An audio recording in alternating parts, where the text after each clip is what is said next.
Speak करते करते technical गलती। इश्यूज आएंगे। जी जी। ओके।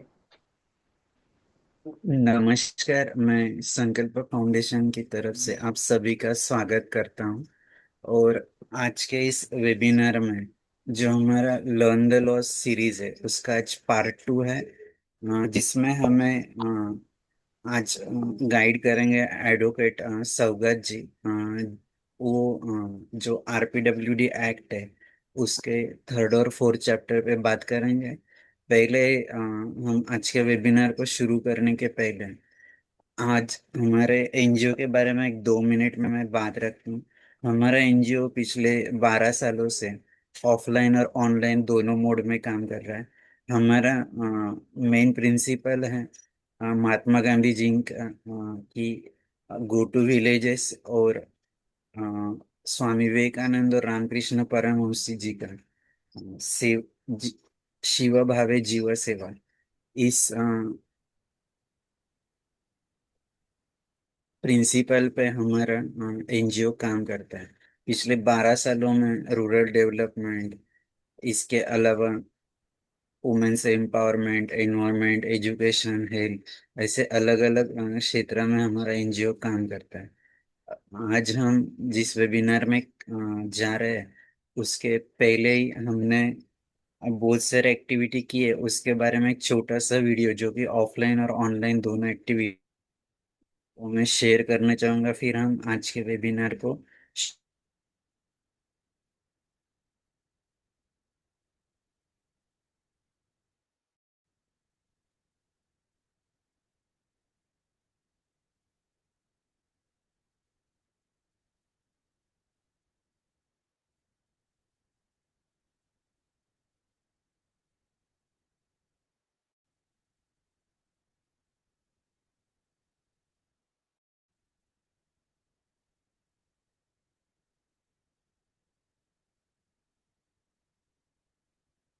अगम गाध सिंधु है, संघर्षों का पार नहीं है, किंतु डूबना मझधारों में साहस को स्वीकार नहीं है। जटिल समस्या सुलझाने को नूतन अनुसंधान न भूले, निर्माणों के पावन युग में हम चरित्र निर्माण न भूले। स्वार्थ साधना की आंधी में वसुधा का कल्याण न भूले। शील विनय आदर्श श्रेष्ठता तार बिना झंकार नहीं है। शिक्षा क्या स्वर साध सकेगी यदि नैतिक आधार नहीं है। कीर्ति कौमुदी की गरिमा में संस्कृति का सम्मान न भूले। निर्माणों के पावन युग में हम चरित्र निर्माण न भूले। स्वार्थ साधना की आंधी में वसुधा का कल्याण न भूले। आविष्कारों की कृतियों में यदि मानव का प्यार नहीं है, सुजन कोरोना पेंडेमिक के समय जब हमारे सारे फिजिकल एक्टिविटी बंद गए, हमने ऑनलाइन वेबिनार सीरीज किया अगस्त 2020 में, जिसमें रूरल डेवलपमेंट से लेके कॉम्पिटिटिव एग्जाम हो, इसके अलावा डिफरेंट टाइप्स ऑफ फार्मिंग जैसे organic farming, natural farming, millets farming, ऐसे अलग अलग सब्जेक्ट के ऊपर हमने ऑनलाइन वेबिनार्स लिए। उसमें पूरे महाराष्ट्र से स्पीकर और जो भी एक्सपर्ट है उनकी बातचीत हुई, उनका संवाद हुआ। इसके अलावा हमने पेरेंट्स और स्टूडेंट के लिए जो उस समय बहुत सारे लोग टीवी, मोबाइल और कंप्यूटर का स्क्रीन इस्तेमाल कर रहे थे, तो उसके ऊपर कंट्रोल कैसे करना है, इसलिए हमने वर्कशॉप भी लिए। इसके अलावा हमारे जो इंस्पायरेशन है छत्रपति शिवराय, डॉक्टर बाबा साहब आम्बेडकर, भगवान गौतम बुद्ध, इनके चरित्र के ऊपर भी हमने ऑनलाइन वेबिनार सीरीज ली। इसके अलावा विश्व शांति, जल सुरक्षा, हेल्थ, एजुकेशन, ऐसे अलग अलग टॉपिक के ऊपर पूरे महाराष्ट्र से अलग अलग वक्ताओं को हमने इनवाइट किया। और पूरे महाराष्ट्र से हम बहुत सारे श्रोतागण भी ज्वाइन हुए, ताकि ये ज्यादा से ज्यादा लोगों तक पहुंचा सके। ये जब शुरू था सीरीज, तब भी हमारे एनजीओ के सारे डायरेक्टर्स ने तय किया कि हम ऐसा कुछ शुरू करते कि जिसमें संवाद बढ़ता रहे। तो हमने 15 अगस्त 2022 संवाद सारथी वेबिनार सीरीज शुरू किया, जिसका मकसद था जो भी डिफरेंटली एबल लोग हैं उनके चरित्र के बारे में, उनका सारा जर्नी सुनना। क्योंकि उनको बहुत डिफिकल्टी रहती है हर रोज जीने के लिए। तो वो कैसे ये सारा हैंडल करते हैं, अपने जीवन में जो भी कमी है उसे ढूंढ के उसके ऊपर कैसे वो अपना काम, जो भी है, करियर है, एजुकेशन है, इसके अलावा अपना लाइफ है, कैसे सेटल करते हैं, तो बैलेंस कैसे करते हैं। इसलिए संवाद सारथी वेबिनार सीरीज शुरू किया, जिसके अभी तक 140 वेबिनार्स हुए। हर मंडे रात को 8 बजे ये सारा शुरू रहता है। तो ये सब करते हुए हमें ऐसे लगा कि इसमें से ही ऐसे कुछ टॉपिक लेके हम वेबिनार सीरीज कंटिन्यू कर सकते क्या दूसरे टॉपिक के ऊपर। तो हमने लॉज के बारे में पिछले 15 दिनों से ये वेबिनार सीरीज शुरू किया, ताकि लोगों को इसकी जानकारी हो और ज़्यादा से ज़्यादा लोगों तक आरपीडब्ल्यूडी एक्ट और different laws about differently abled person ये हम पहुंचा सके। तो ये छोटी सी कोशिश है। मैं आपका ज़्यादा समय न लेते हुए हमारे आज के वक्त सौगत जी इनका परिचय करने के लिए और आगे का सारा आज का वेबिनार का कोऑर्डिनेट करने के लिए एडवोकेट प्राची मैम को इनवाइट करता हूँ और यहाँ पर रुकता हूँ। Welcome all of you. Namaskar. Myself Advocate Prachi Nilava from Yavatmal. Learn the loss series में हम आज सेकंड चैप्टर ले रहे हैं। उसमें हम आरपीडब्ल्यूडी एक्ट और right of persons with disabilities act के ऊपर डिस्कस करने वाले हैं। वो उसमें हम पहला लेक्चर जो हो उसमें हमने फर्स्ट एंड सेकंड लेसन ले लिया है। आज हम थर्ड एंड फोर्थ लेसन ले रहे हैं। आज के हमारे कोच है एडवोकेट सौगात हजरा, जिन्होंने 2013 को एलएलबी की एग्जाम पूरी करने के बाद 2015 में एलएलएम किया है। वो ह्यूमन राइट्स में किया है। ठाणे में रहते हैं, हाई कोर्ट प्रैक्टिशनर है, बहुत अच्छे एक्टिव पर्सन है। हैविंग डिसेबिलिटी, ये फिर भी अपनी डिसेबिलिटी दूर रखते हुए अपना काम भाली भांति अच्छी कर रहे हैं, इसलिए उनका वेलकम करते हैं और उनका मोटिवेशन देके हम सब लोग भी मोटिवेट हो जाएंगे। सर सौगात sir, welcome sir. Please thank start your teaching. You. आज जो मेरा आज जिस विषय पे हम डिस्कस करने वाले हैं, प्रेजेंट करने वाले हैं, वो है chapter 3 and chapter 4 of the rights of person with disabilities act. Chapter 3 जो है section 16 to 18 of the rights of person with disabilities act के तहत एक्ट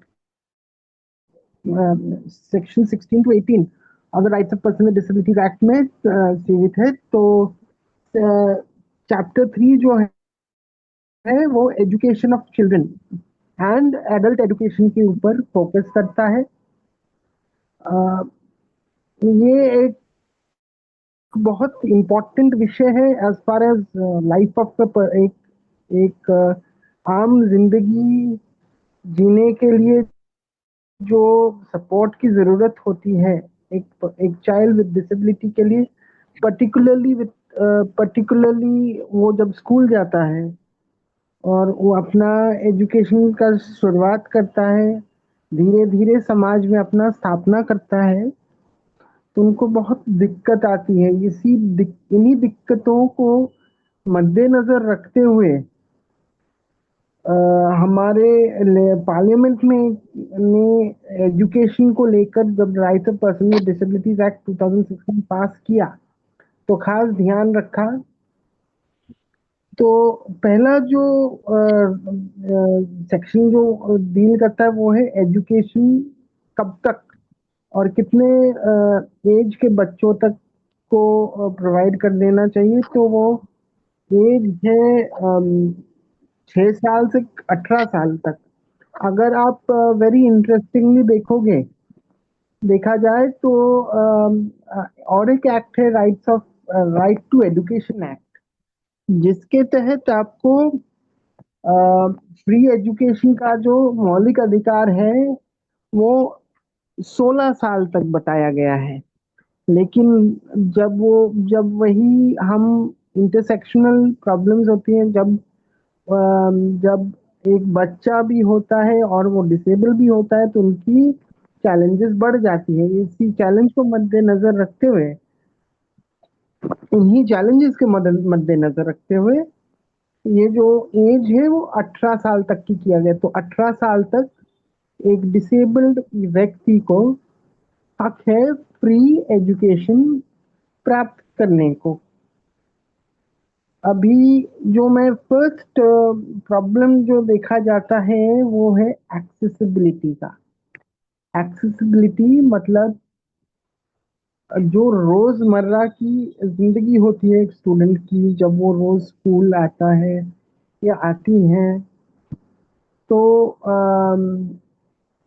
उनको जो उनके डिसेबिलिटी के कारण जो बैरियर जो बाधा का सामना करना होता है वो उन बाधाओं को कैसे निपटे, उन बाधाओं को ओवरकम कैसे करें, इन्हीं ये यही इशू को मद्देनजर रखते हुए स्पेसिफिक बिल्डिंग कोड बनाया गया है जो 2016 से सेंट्रली बनाया गया है, जिसमें बताया गया है कि basic facilities such as ramp यानी एक स्लोप जैसा जिससे आप ऊपर नीचे जा सकते हो, एक स्लैंटेड इंफ्रास्ट्रक्चर जिससे specially person who are wheelchair bound, जो व्हीलचेयर में जीवित है तो व्हीलचेयर से वो आसानी से जा आ सकता है। इसी तरह से जो ब्लाइंड बच्चे हैं उनके टैक्टाइल इंडिकेशंस होने चाहिए। सपोज वो लाइब्रेरी जाना चाह रहा हो या लेबोरेटरी जाना चाह रहा हो तो इंडिकेशन ब्रेल में इंडिकेटेड होने चाहिए ताकि वो समझ सके कि कहाँ से कहाँ तक पहुंच रहे हो। या फिर जो गाइडेंस होती है फ्रॉम फ्लोरिंग पे गाइडेंस अक्सर दी जाती है ताकि विजुअली चैलेंज या विजुअली इम्पेयर्ड पर्सन जो है अपना रास्ता नेविगेट कर सके। ये सब फैसिलिटीज प्रोवाइड कर सके एक बच्चे के लिए। ये तो हो गया as far as physical barriers को देखते हुए। अब आते हैं उन इश्यूज पे जो अपने आप में जो एक एजुकेशन प्राप्त करने के लिए कुछ रीजनेबल अकोमोडेशंस की जरूरत होती है। जैसे कि एक बच्चा जिनका लर्निंग डिसेबिलिटीज हो तो उनके लिए स्पेसिफिक करिकुलम डिजाइन किया जाता है ताकि वो उसके या उसकी जो मानसिक स्थिति है उस स्थिति को मद्देनजर रखते हुए कोर्सेज डिजाइन करना और ऐसे कोर्सेज डिजाइन करना जिससे वो इक्वली सबके साथ समाज में इक्वली अपना एजुकेशन प्राप्त करके इस समाज में अपना योगदान सबके बराबर दे सके। इसी तरह से सिर्फ और सिर्फ एजुकेशन ही नहीं, अगर उनकी ज़रूरत कुछ ऐसी है कि उनकी एक्स्ट्रा करिकुलर एक्टिविटीज जो है वो उसको अगर टीचर्स या स्टाफ को ऐसे नज़र में आता है जैसे वो एक्स्ट्रा करिकुलर एक्टिविटीज या रिक्रिएशनल एक्टिविटीज भी उनके लिए अलग होती हैं, क्योंकि कुछ बच्चों को अगर आप देखा जाए तो इंटीग्रेटेडली पढ़ाना होता है उनकी फिजिकल नीड्स को मद्देनजर रखते हुए। तो ऐसे में रिक्रिएशनल एक्टिविटीज का भी ख्याल रखा जाना चाहिए। इसके अलावा जैसे मैंने कहा, अगर एक्स्ट्रा करिकुलर एक्टिविटीज है तो उनके लिए अगर स्पेशल एजुकेटर्स की ज़रूरत पड़े तो वो भी मुहैया कराया जाना चाहिए।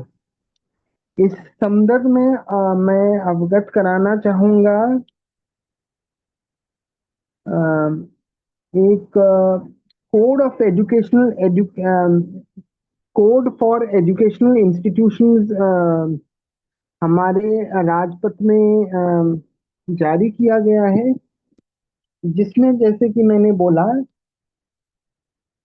जो एजुकेशनल नीड्स है उसमें किस किस प्रावधान, किन किन विषयों पर तवज्जो देना चाहिए, किन किन विषयों पर प्रावधान देना चाहिए, वो मद्देनजर में रखे गया है। जिसमें बहुत ही इंटरेस्टिंगली एक कमिटी बिठाया गया था सीबीएसई द्वारा। सेंट्रल गवर्नमेंट ने सीबीएसई के लिए कहा, सीबीएसई को कहा था, सीबीएसई यानी central board of secondary education को कहा था कि आप एक कमिटी ऑफ एक्सपर्ट्स बनाओ जो डिसेबिलिटी राइट्स को एजुकेशनल इंस्टीट्यूशंस में फर्दर करें। तो ऐसे में जो कोड बनाया गया, कोड फॉर एजुकेशनल इंस्टीट्यूशन 2024 में नोटिफाई किया गया है, उसमें कुछ जैसे मैंने बताया कि रोजमर्रा की जब जिंदगी में इंसान, एक बच्चा जब एजुकेशनल करियर शुरू करता है तो उसे काफी एटीट्यूडनल बैरियर्स, एटीट्यूड मतलब जो एक सोचने का धारा होता है, उससे ही पहले सबसे एक बाधा सृष्टि होता है, जिससे इस कोड में आइडेंटिफाई किया गया है और बोला गया है कि जो बच्चों का खुद से लो एक्सपेक्टेशन होते हैं, जो बच्चों चाहे स्टाफ हो चाहे पीयर ग्रुप्स में हो, डिस्क्रिमिनेशन फेस करना होता है। ये सारे विषयों पर ध्यान रखते हुए स्पेशल एजुकेटर्स मुहैया कराया जाए, जो ये स्टिग्मा जो है इसे ओवरकम कैसे किया जाए, इस विषय पर स्पेसिफिकली ट्रेंड हो। दूसरा विषय ये है कि जैसे जैसे इंसान या एक डिसेबल बच्चा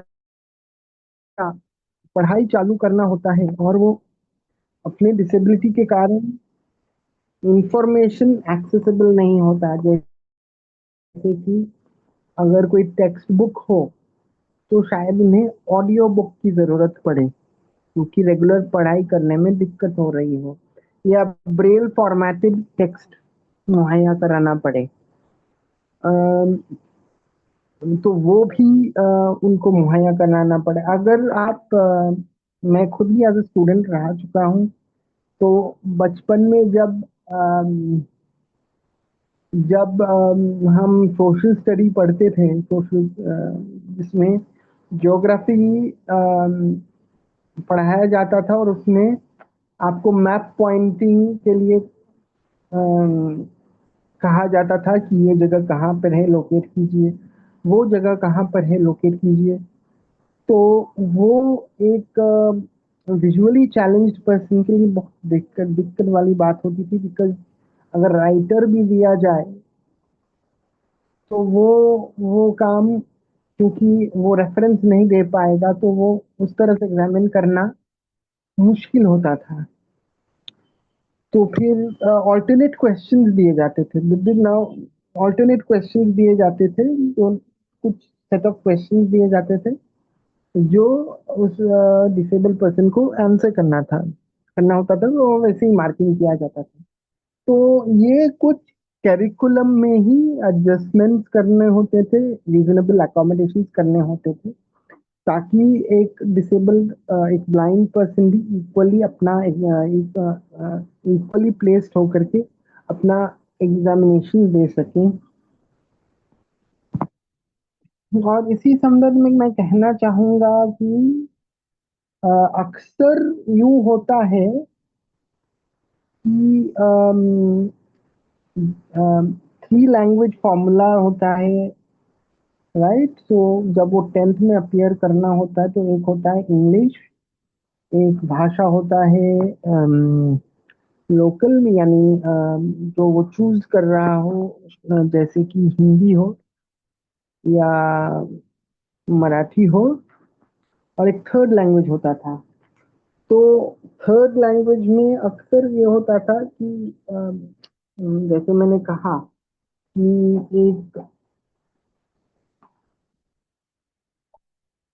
एक जो दिक्कत होती है अपना लैंग्वेजेस को लेकर के, तो ऑल्टरनेटिवली कोई और सब्जेक्ट हो सकता था क्या जो ये लैंग्वेज की बाधा ओवरकम कर सके। तो अक्सर ये देखा जाता था कि सब्जेक्ट जैसे होम साइंस जो आम व्यक्ति के लिए अवेलेबल नहीं होता है, डिसेबल पर्सन के लिए अवेलेबल किया जा सकता था। But in keeping with the three language spirit of the three language formula, ताकि उनको देखिएगा इन फ्यूचर जैसे एक इंसान अपने लाइफ में आगे बढ़ता है, उनको वोकेशनल ट्रेनिंग की जरूरत होती है। तो इसी विषय को मद्देनजर रखते हुए अक्सर home science as a subject assign किया जा सकता, तो यू कुड इलेक्ट दैट, तो आप वो सिलेक्ट कर सकते थे। तो ये कुछ रीजनेबल अकोमोडेशन लाए गए हैं, लाया जाता था, और आज भी यही प्रिंसिपल आज भी लागू होता है। फिर आगे कहूँ तो अभी जो नए प्रावधानों के अनुसार जो रेंज ऑफ डिसेबिलिटीज इंक्लूड किया गया, जिसमें इंटेलेक्चुअल डिसेबिलिटीज भी हैं। अब इंटेलेक्चुअल डिसेबिलिटीज होने के कारण वो जो आम इंसान एक पेपर अटेम्प्ट करता है, वो वैसे ही सेम लेवल पे अटेम्प्ट एक इंटेलेक्चुअल डिसेबिलिटी से सफर करने वाला, उसे जूझने वाला व्यक्ति नहीं कर पाएगा। तो उस हिसाब से भी कैरिकुलम में उनके कैरिकुलम में चेंजेस लाए जाते हैं, सो दैट एक डिसेबल बच्चा जो है वो इक्वली पार्टिसिपेट कर सके। और खास बात ये है कि रोजमर्रा की जो चैलेंजेस होते हैं उसमें अक्सर टीचर्स और प्रिंसिपल्स ही इन्वॉल्व होते थे, एंड उसमें कम्युनिटी अप्रोच नहीं होता था। तो अभी जो जैसे मैंने कहा, कोड फॉर एजुकेशनल इंस्टीट्यूशंस में कहा गया है कि स्कूल्स के जो मैनेजमेंट कमिटी होती हैं, जो एक बॉडी होती है पेरेंट्स का, प्रिंसिपल्स का, ट्रस्टी का, एक्सेट्रा एक्सेट्रा, उसमें भी जो एक डिसेबल्ड पर्सन के इश्यूज हैं वहाँ पे अपना जो डिफिकल्टीज है वो रखा जाए, ताकि कमिटी अगर स्पेसिफिक नीड्स हो उस बच्चे की, तो वो specific need at school level भी एड्रेस कर सके। इसी तरह से ध्यान में भी रखना चाहिए कि हर एक बोर्ड, चाहे वो सीबीएसई हो, आईसीएसई हो, और डिफरेंट डिफरेंट स्टेट्स के एजुकेशनल बोर्ड हो, उसके लिए अलग अलग गाइडलाइंस निकलती हैं फ्रॉम टाइम टू टाइम, ताकि जो पेरेंट्स हो उनको या जो भी उनके गार्डियन हो उनको पता रहे, और एक एक प्रॉपर प्लेटफॉर्म मिले अपना जीवन रखने को। तो प्रॉपर एप्लीकेशन किस तरह से करते हैं, किस तरह से वो लेटर स्कूल फॉरवर्ड करता है और किस तरह से डिफिकल्टीज जो है स्कूल को एड्रेस करना होता है कि जब बोर्ड को लिख तो जनरली स्कूल लिखता है वो कि हमारे ये स्टूडेंट हैं, इनको इनके टीचर ने इस तरह से एक्सेस किया हुआ है, इनके ये मेडिकल रिकॉर्ड्स हैं और ये सर्टिफिकेट है फ्रॉम दी कंसर्न अथॉरिटीज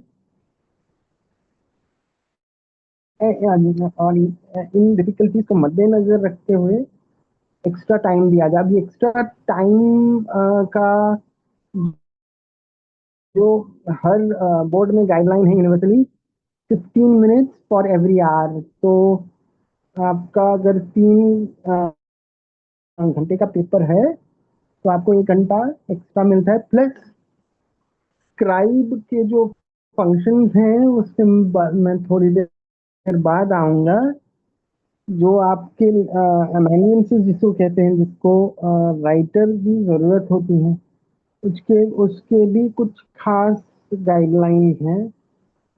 तो उसमें अक्सर अगर मुंबई यूनिवर्सिटी का देखा जाए एंड इवन सीबीएसई का गाइडलाइन देखा जाए तो वो अक्सर कहते हैं कि जो राइटर हैं वो जो एग्जामिनी है, जिसको एग्जामिन किया जा रहा है, वो 1 साल जूनियर होना चाहिए। तो इस तरह के भी इंटरनल गाइडलाइंस होते हैं जिसको जब आप एज अ पेरेंट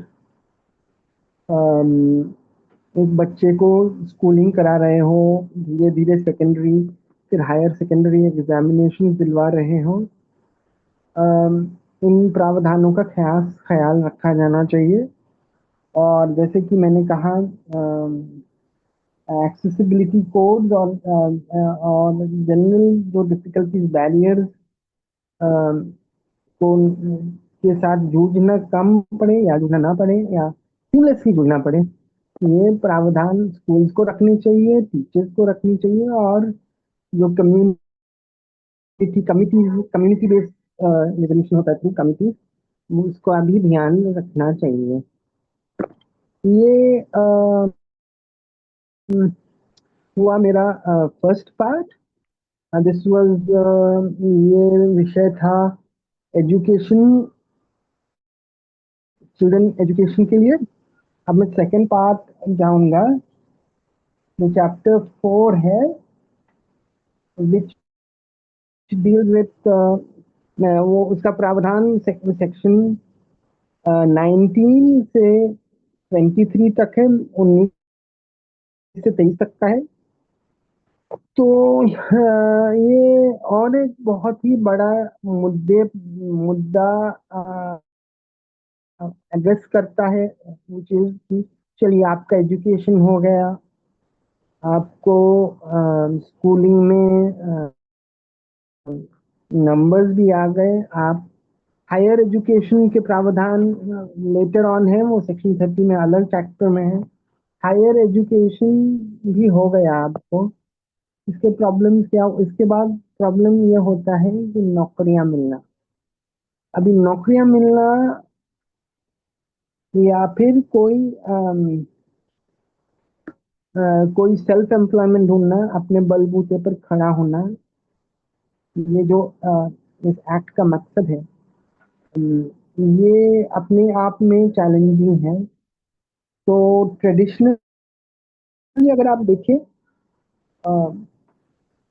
गवर्नमेंट जो है या स्टेट ऑर्गेनाइजेशन जो है,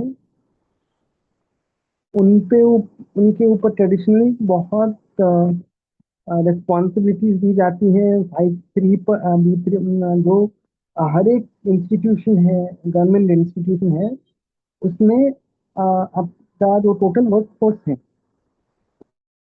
उसका 5% रिजर्व रखना चाहिए फॉर पर्सन विद डिसेबिलिटीज के लिए।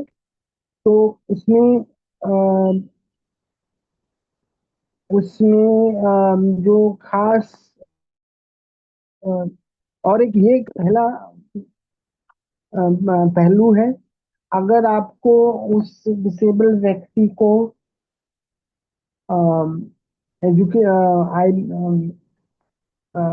एम्प्लॉय करना है तो किस किस पोस्ट के लिए वो सूटेबल रहेंगे, इसके ऊपर जो सेंट्रल गवर्नमेंट है वो अक्सर आइडेंटिफाई करती है पोस्ट, और किस किस तरह के डिसेबिलिटीज के लिए ये पोस्ट सूटेबल होंगे, इसका एक लिस्ट होता है। और उस लिस्ट के वो जॉब जो है उसी पोस्ट के लिए, उसी टाइप ऑफ डिसेबिलिटीज के लिए रिजर्व किया जाता है। अगर तो अगर वो क्राइटेरिया फिल करते हैं और वो bench person with benchmark disabilities हैं, यानी कि 40% एंड अबव है, और वो जो वन हैंड या सेरेब्रल पैल्सी आइडेंटिफाइड है, तो उसी पोस्ट में आइडेंटिफाई कर सकता है, और मतलब उसी पोस्ट में वो फिर अपना फॉर्म भर सकता है, या जो भी प्रोसीजर है वो फॉलो कर सकते हैं। और उनको फिर किस तरह से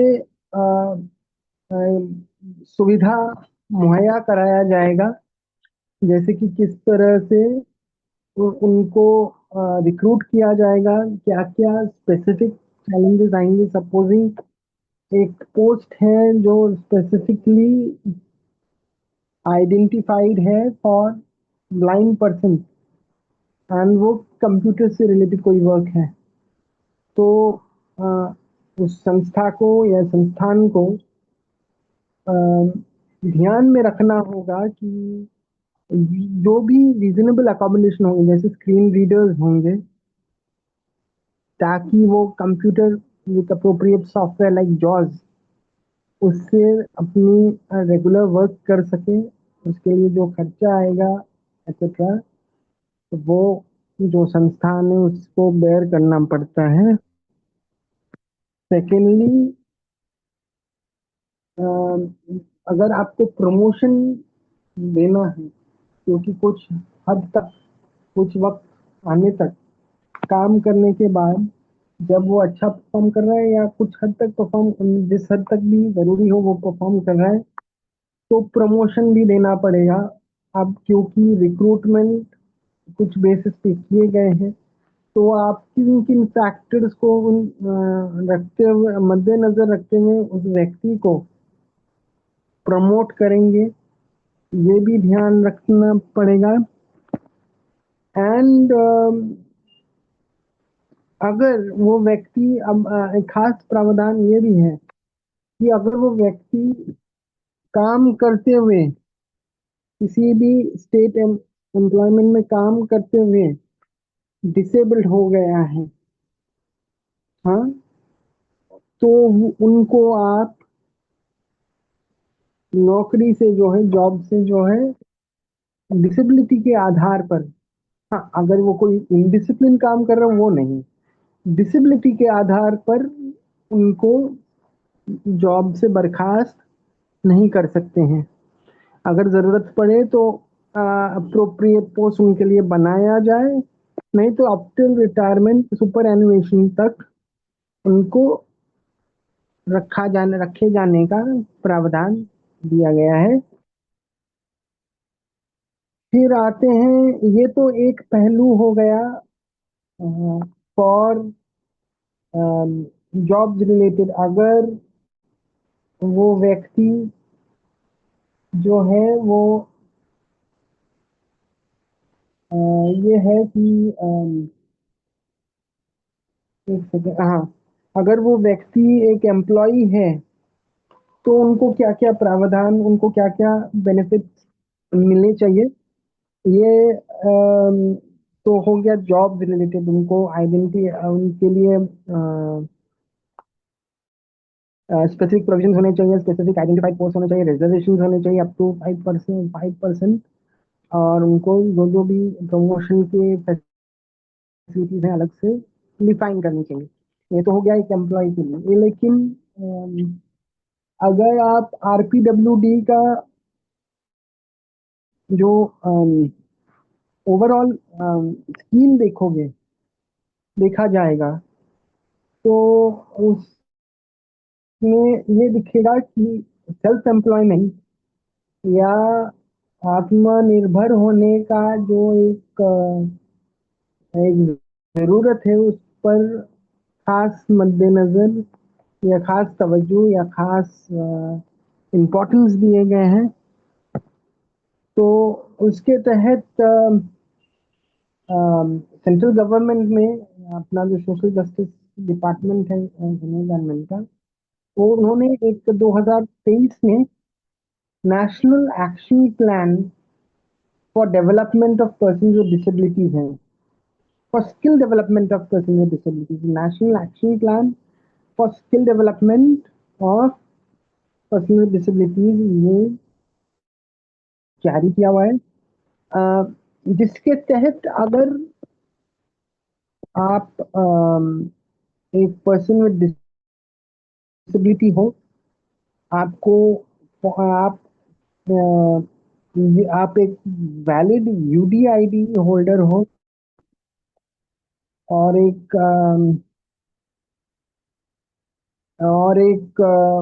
और आप जो है कोई स्किल प्राप्त करना चाहते हो जिसके तहत आप अपना सेटअप कर सके, आप अपना कोई कारोबार सेटअप कर सके, तो वो भी अपने आप में इम्प्लीमेंट करने के लिए सेंट्रल गवर्नमेंट ने एक स्कीम लाया, ये एक्शन प्लान जारी किया हुआ है, जिसमें अगर कोई व्यक्ति है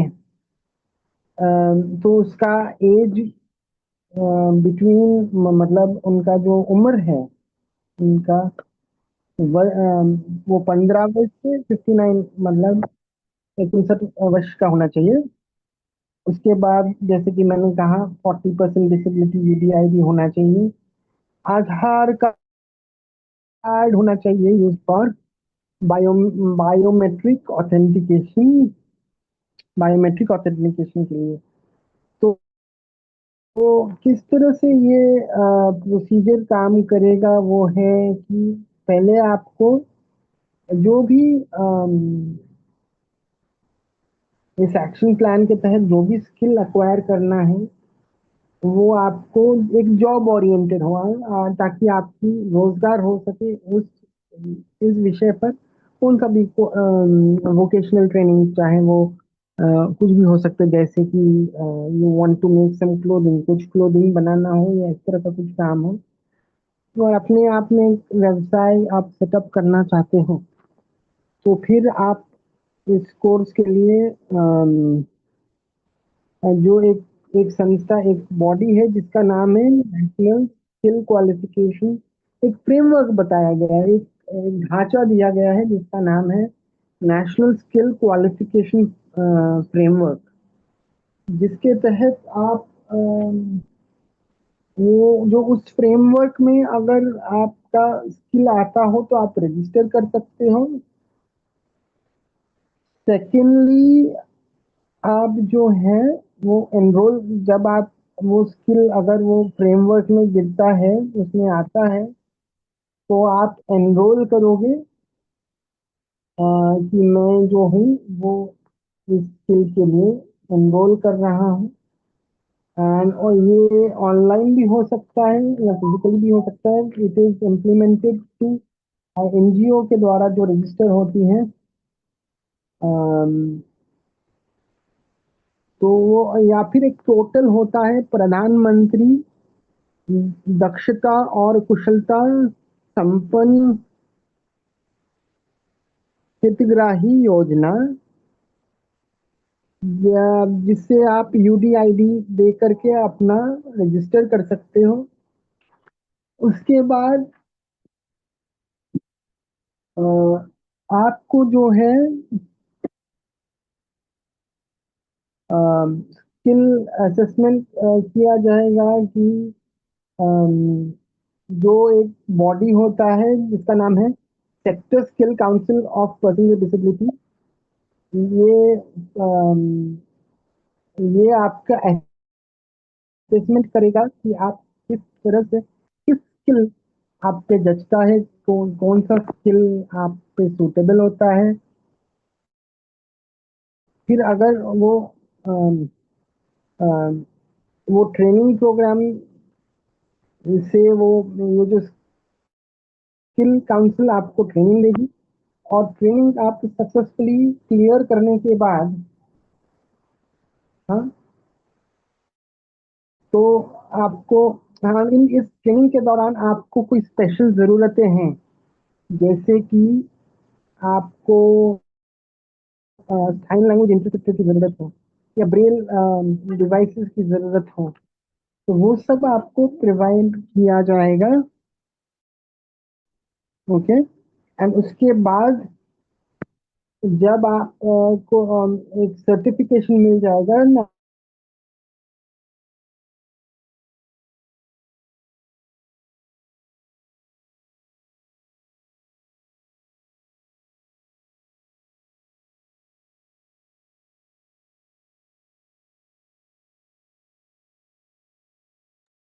सर आपकी आवाज नहीं आ रही है। आ सौगत जाएगा जी। आप। जी, हेलो, मैं ऑलमोस्ट फिनिश कर चुका हूँ, सुनाई दे रहा है? यस, सुनाई दे रहा है, अभी बोलो। तो मैं तो वो सारा ट्रेनिंग देने के बाद आपको प्लेसमेंट का भी सुविधा कराया जाएगा, ताकि आप कहीं एम्प्लॉयमेंट कर सको, सेल्फ एम्प्लॉयमेंट हो सके आपका। और इसमें खासियत ये है कि आपको जो है ट्रेनिंग जो है आपके लिए कोई कॉस्ट बेयर नहीं करना होगा, लेकिन हाँ, प्रायर आपको ट्रेनिंग जो है आज बायोमेट्रिक ऑथेंटिकेशन के बेसिस पे करना होगा, तो आपको अटेंडेंस बराबर से अटेंड करना होगा। और और अगर कोई व्यक्ति ऐसा होता है कि पहले से ही कि कोई स्किल आता हो, जैसे कि वो ट्रेंड हो किसी विषय पे, तो उसका भी अवेलेबल, उसका भी तवज्जो दिया जाएगा। एंड प्लेसमेंट होकर भी अगर आपको आगे की ज़रूरत है, तो वो भी आपको मुहैया किया जाएगा। इसी तरह से जो है ये चैप्टर्स में इनके अंतर्गत प्रोग्राम मुहैया इम्प्लीमेंट किया जाने के लिए कहा गया है और किया भी जा रहा है। तो ये और भी प्रोग्राम्स हैं जहां आपको गवर्नमेंट की तरफ से how to use,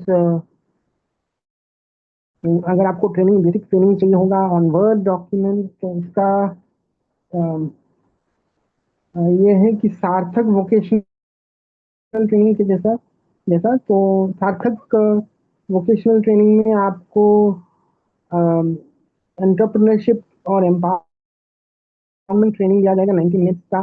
entrepreneurship development programme दिया जाएगा। डिजिटल लिटरेसी, किस तरह से आप डिजिटली लिटरेट हो, ये इस पर दिखा जाता है। विजुअल एम्पायरमेंट होगा तो जॉज या इस तरह के प्रोग्राम किस तरह से यूज कर सकते हो।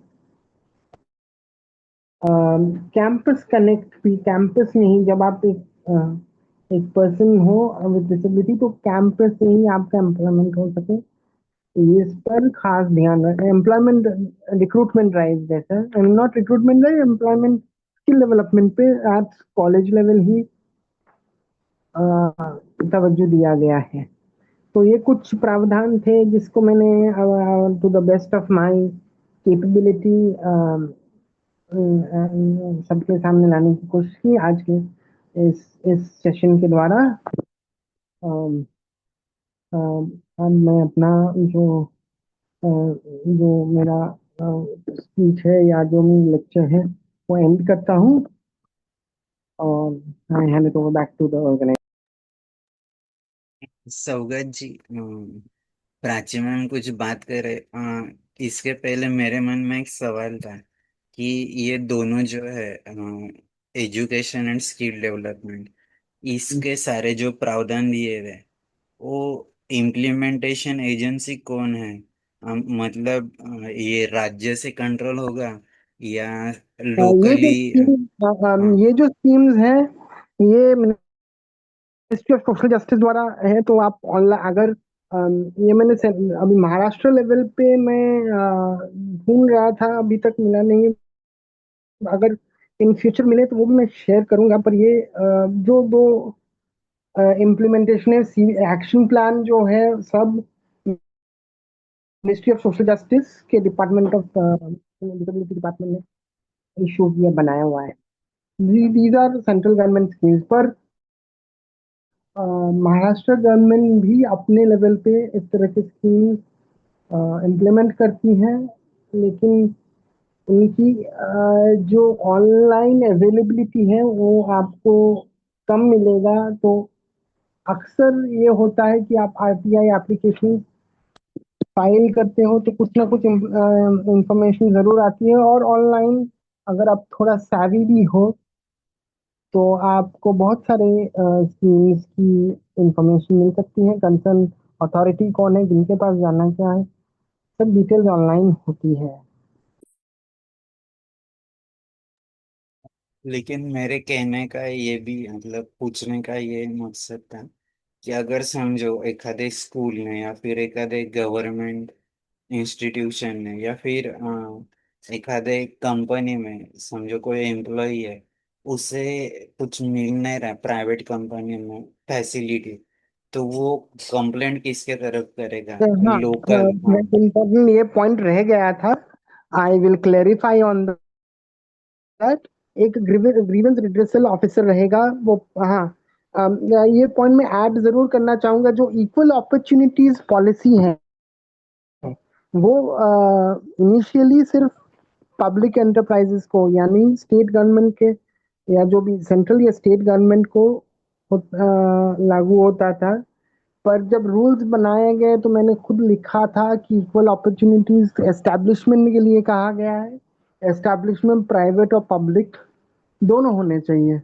तो वो शायद मेरा मेरा ईमेल पढ़े होंगे, एंड उन्होंने ऐसा कहा है कि कोई भी इंस्टीट्यूशन, चाहे वो पब्लिक हो या प्राइवेट हो, अगर 7 जन के ऊपर एम्प्लॉय करता है तो उसको इक्वल अपॉर्चुनिटी पॉलिसी बनाना है, जिसके तहत जैसे कि मैंने कहा आपको आपको किस तरह से प्रमोट करे, किस तरह से रिक्रूट करे, एक्सेट्रा एक्सेट्रा, वो पॉलिसी में होना चाहिए।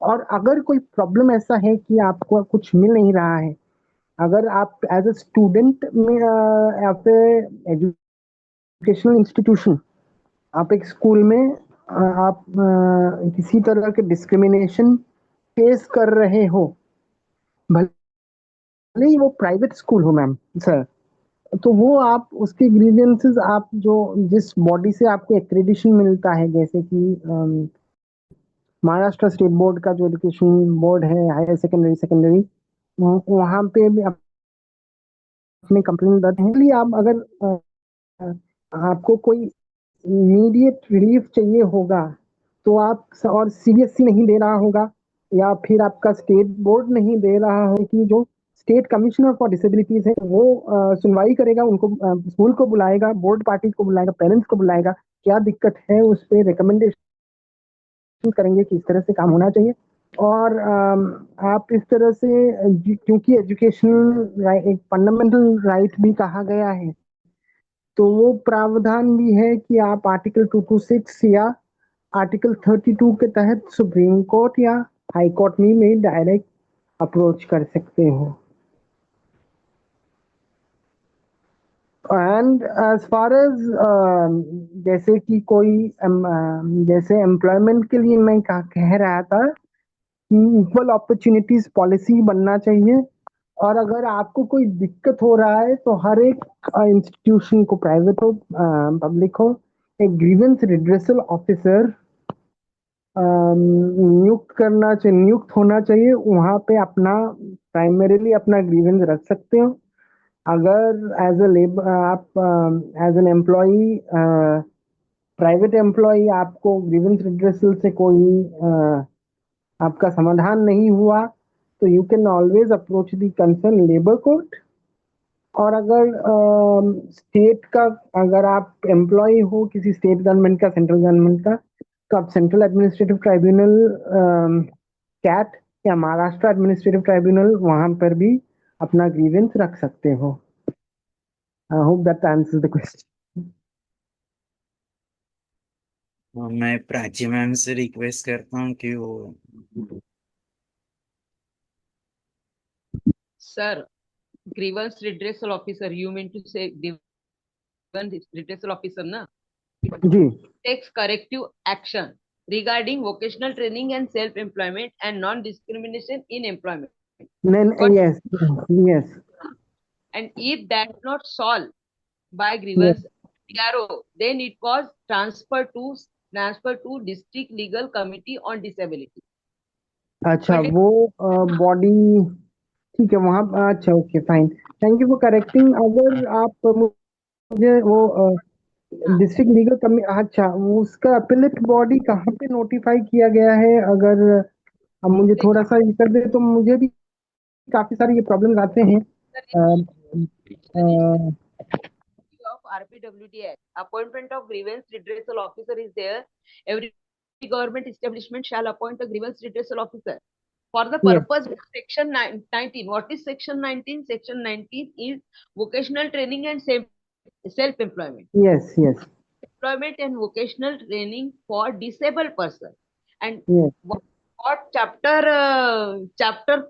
3 says, inclusive education should be there.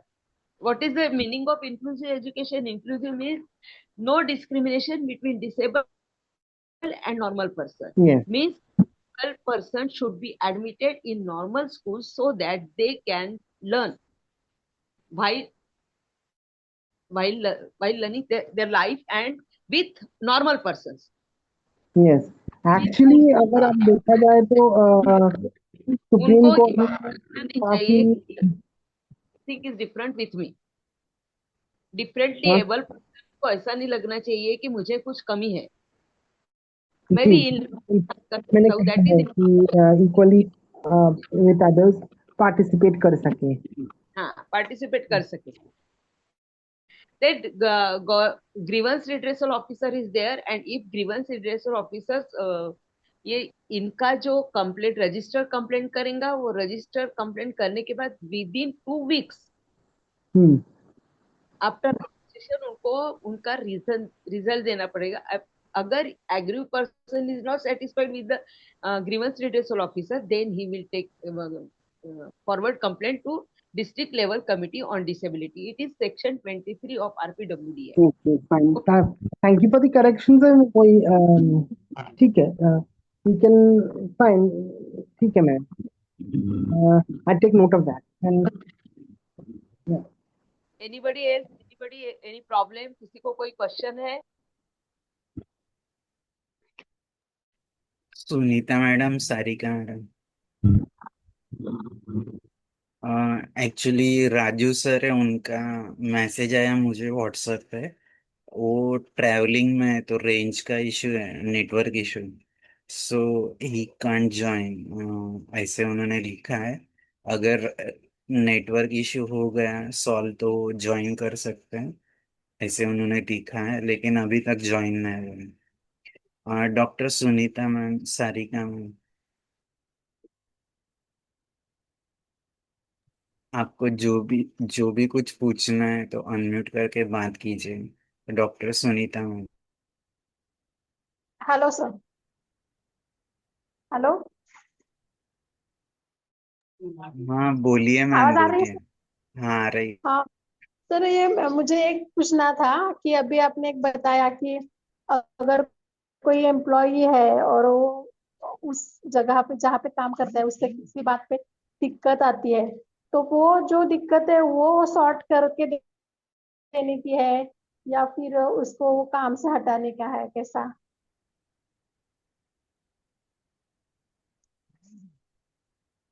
Hello, काम से हटाने का है मतलब? Any problem? वो काम चेंज करके देने का है या फिर वो जॉब से ही नहीं, निकालने का है, ऐसा कुछ? अगर अगर वो डिपेंड करता, अगर कोई मतलब कोई बेसिस डिसेबिलिटी है तो ऐसा करना इलीगल होगा। पर अगर जैसे आप एग्जैक्टली किस संदर्भ में बोलना चाह रहे हैं ये बात, अगर आप क्लैरिफाई कर, वो डिसेबल था और डिसेबल होके एम्प्लॉय हो गया और डिसेबिलिटी के बेसिस पे ही निकाला जा रहा है, क्या ये बात है? कि क्या कहते हुए कोई रीजनिंग बताया गया है कि आप काम पे आते हैं? बस सर, बस सर, आपने सेक्शन 20 का जो थर्ड वाला ये है ना, थर्ड वाला वो जो हाँ पॉइंट बताया था आपने कि अगर ड्यूरिंग एम्प्लॉयमेंट में डिसेबिलिटी आती है और suitable for not that post was holding तो shifted to some other post yes, with the same pay or service benefits that she wants to okay clarify. Okay. अच्छा, तो during employment, during the course of employment अगर आप government employ हो और आपको कोई disability आ जाती है तो एक्ट आपको प्रोहिबिट कर, मतलब वो इस ऑर्गेनाइजेशन को प्रोहिबिट करती है कि आपको निकाला जाए। ठीक है, तो और अगर हाँ आपको निकालना है तो या आपका ये फिर कर्तव्य बनता है एज योर एम्प्लॉयर कि आपको कहीं और किसी और पोस्ट में रखा जाए ताकि आपको सेम सर्विस, और जहाँ पे आपको सेम सर्विस बेनिफिट्स मिले। या अगर वो पॉसिबल ही नहीं हो पा रहा है हाँ तो फिर आपको टिल सुपर एनुएशन उसी पोस्ट में रखना होना, टिल रिटायरमेंट आपको उसी पोस्ट में रखना होगा। अच्छा और तो आपको निकाला नहीं जा सकता है if you are an employ. लेकिन ये सिर्फ गवर्नमेंट एम्प्लॉयर होगा तो, है ना? ठीक है, आपने बहुत अच्छा बताया सर।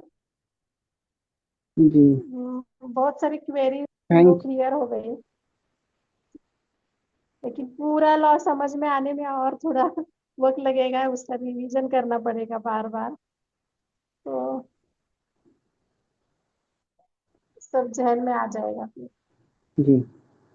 सौगत सर, जैसे कि आपने कहा कि ग्रीवेंस ऑफिसर को अपॉइंट करना है, तो इसका अधिकार किसको दिया गया है? समझो in district place it's appointed by collector और रीजनल ऑफिसर, जैसे कि रीजनल कमिश्नर रहता है, वो तय करते हैं क्या फिर लोकल बॉडी तय करती है कि यहाँ पर ग्रीवेंस ऑफिसर कौन होना चाहिए? एक्चुअली अगर वो समझो एक एम्प्लॉय, आधा स्कूल है तो स्कूल में भी ये जी, कंपलसरी है क्या? मतलब education institution, either suppose school school और कॉलेज। तो इस तरह से हो, हाँ सर, अभी बोलिए। टीचर स्कूल में टीचर डिसेबल टीचर हो, इस तरह से बोल रहे हो आप? How is it?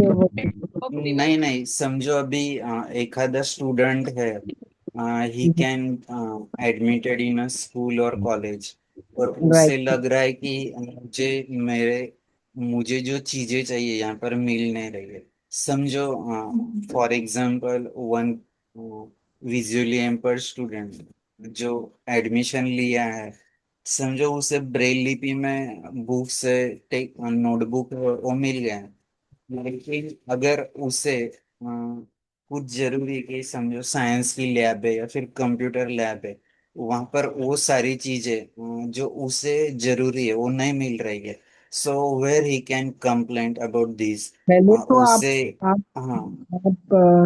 पहले तो मेरे एक्सपीरियंस भी है, मेरा पर्सनल एक्सपीरियंस भी है, तो मैंने अपना फर्स्ट ग्रीवेंस जो है कि ये कहते हुए कि मुझसे पेपर कंप्लीट नहीं हो पा रहा है, सपोज ये मेरा ग्रीवेंस है कि जो टाइमिंग दिया जा रहा है मैं कंप्लीट तो कर पाता हूँ और खुद में लिखने को प्रॉब्लम है, तो ये तो मैं सबसे पहले प्रिंसिपल को बताऊंगा अपना। वो जनरली ऐसे इश्यूज को अब कंसर्न बोर्ड में, जो एजुकेशनल बोर्ड है, वहाँ फॉरवर्ड करती है, और वो फिर वो कोई ऐसा स्कूल होता नहीं है जैसे कि प्राइवेट हो, पब्लिक हो, गवर्नमेंट स्कूल हो, प्राइवेट स्कूल हो, उस पे वो फिर बोर्ड डिसिप्लिनरी एक्शन ले सकते हैं। एफिलिएशन भी काफी बार जब इंस्पेक्शन के लिए आते हैं बोर्ड से कि सब सब बेनिफिट दिया जा रहा है, बराबर से पढ़ाई है, आपने देखा होगा कि जिस भी बोर्ड का के साथ एफिलिएशन रहेगा स्कूल से, वहाँ के इंस्पेक्टर्स रहते हैं, वो टाइम टू टाइम ब्यौरा करते हैं कि बराबर से काम हो रहा है कि नहीं। वो अक्सर देखते हैं इस विषय को कि आपके पास पर्याप्त स्पेशल एजुकेटर्स हैं या नहीं, स्कूल एक्सेसिबल हो या नहीं। तो वो ज़्यादातर अथॉरिटी जो है बोर्ड ही देखता है। अगर प्रॉब्लम्स हो रहे हैं तो आप जैसे कि मैम ने कहा कि जो डिस्ट्रिक्ट लेवल पे भी एजुकेशनल ऑफिसर्स होते हैं, वहाँ पे भी ग्रीवेंसेस रख सकते हो। लेकिन अगर सपोज सेंट्रल बोर्ड होता है तो मेरे पर्सनल एक्सपीरियंस में ये देखा कि सीबीएसई बहुत स्ट्रिक्ट एक्शन लेते हैं और स्ट्रिक्चर्स उस स्कूल के ऊपर लिखता है कि अगर आप नहीं करते हो तो हम आपकी एफिलिएशन जो है रद्द कर देंगे। तो इस विषय पर बहुत स्ट्रिक्ट एक्शन लिए जाते हैं। तो बोर्ड को ही पहले प्रिंसिपल को लिखिए, फिर वो बोर्ड तक जाइएगा, जाता है ऐसी issues. But you will have to see कि नेशनल एजुकेशनल पॉलिसी क्या कहती है। जैसे मैंने कहा कि सेंट्रल लेवल गाइडलाइंस होती है, वो फॉलो हो रहा है। उसके ऊपर उसके बाहर भी आपको जाना होगा तो स्टेट कमिश्नर भी इशू को देख सकता है, सेंट्रल कमिश्नर भी देख सकता है, high court and supreme court भी मैटर को देख सकता है। जैसे मैंने एक जजमेंट अगर मैं साइट करूं, वो है अगर एक सेकंड,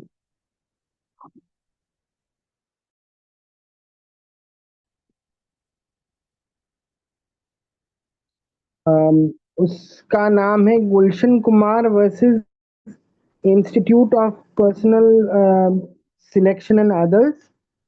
उसमें काफी अगर आपको जो डिफिकल्टीज हैं वो एज स्टूडेंट भी अगर आपको डिफिकल्टीज है तो वहाँ पे आप रिड्रेसल करने के लिए आप पहले सीबीएसई बोर्ड को ही लिखते हो। एंड अगर क्योंकि और वो as per policy, as per national education policy या सीबीएसई के अपने गाइडलाइंस होते हैं, वो नहीं फॉलो कर रहे हैं तो वो ऑर्डर्स स्पेसिफिक ऑर्डर्स देते हैं। और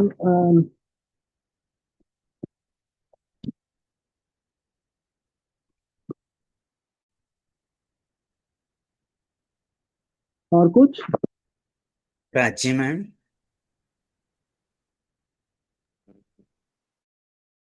सर ते तुम्ही जे बोलले की हे रिट्रेसल ऑफिसर असतात का अपॉइंटेड, ऍक्च्युली ऍक्ट मध्ये असं म्हटलेलं आहे every government establishment shall appoint, हाँ अपॉइंट करायला हवं असं म्हटलेलं आहे, पण प्रत्येक ठिकाणी अपॉइंट असेल असं नाही। जसं माहितीच्या अधिकारामध्ये माहितीच्या अधिकाराच्या अधिकाऱ्यांचं नाव लिहिलेलं असतं कुठल्याही ऑफिस, तसं इथे व्हायला हाँ पाहिजे। जी याचं अवेअरनेस अजून झालेलं नाहीये, त्याच्या संदर्भात आपल्याला काम करावं लागणार आहे की जी ग्रीवेंस रिड्रेसल ऑफिसर असायला हवा याच्या बाबतीत आपल्याला काम मैम अगर मैं गलत नहीं हूँ, जब वो जो पीआईओ होता है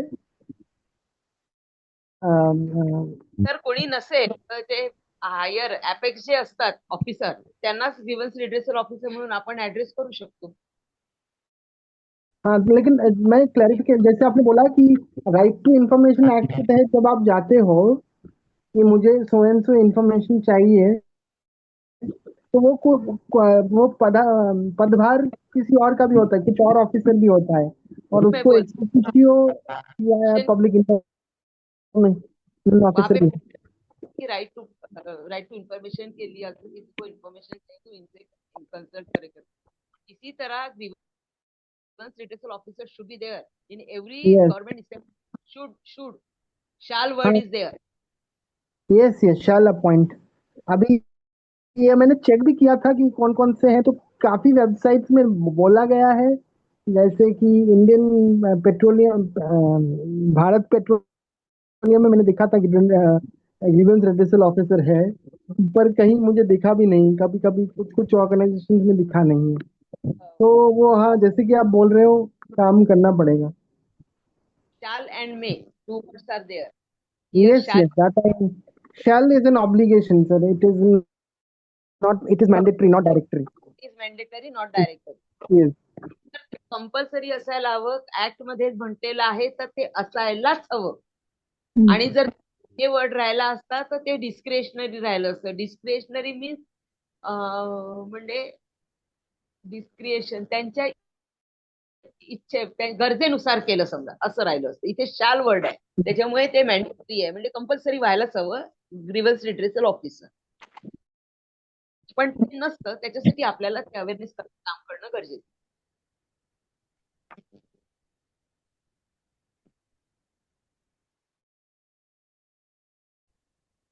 कोणाला काही क्वेरीज आहेत अजून? विशाल सर? नाही, अजून काय असतील तर मी तसं पर्सनली बोलेल तुमच्याशी। आता तर जे काय महत्वाचं होतं ते सगळं विचारलं। Doctor Sunita ma'am, Sarika ma'am, तुम्हाला काही बोलायचं आहे?